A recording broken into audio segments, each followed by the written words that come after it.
الحمدللہ والصلاة والسلام علی رسول اللہ۔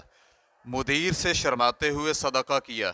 سوال کیا گیا ہے، کسی رفاہی کام کے لیے میں نے اپنے باس سے ڈرتے ہوئے چندہ دیا، اگر مجھے مکمل اختیار ہوتا تو میں ایک ڈھیلا بھی چندہ نہ دیتا، تو کیا مجھے اس چندے کی وجہ سے کوئی ثواب ہوگا جیسے کہ میں اگر صدقے دل سے چندہ دیتا؟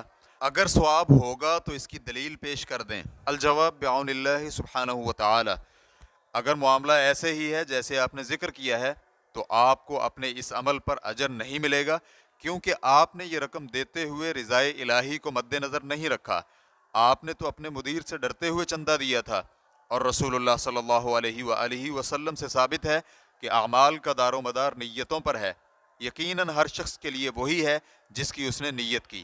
اس حدیث کو امام بخاری نے اپنی کتاب کے آغاز میں ابتدائے وحی کے باب میں ذکر کیا ہے، جبکہ امام مسلم نے حدیث نمبر 1907 میں روایت کیا ہے۔ ریفرنس کے لیے دیکھیے فتاوی للموظفین والعمل، اللجنۃ الدائمہ، صفحہ نمبر 66۔ واللہ تعالی اعلم۔ اسلام کیو اے ریکارڈنگز، مؤسسۃ الشیخ محمد صالح المنجد، المملکۃ العربیۃ السعودیہ، فتویٰ نمبر 21254۔ والسلام علیکم ورحمۃ اللہ وبرکاتہ۔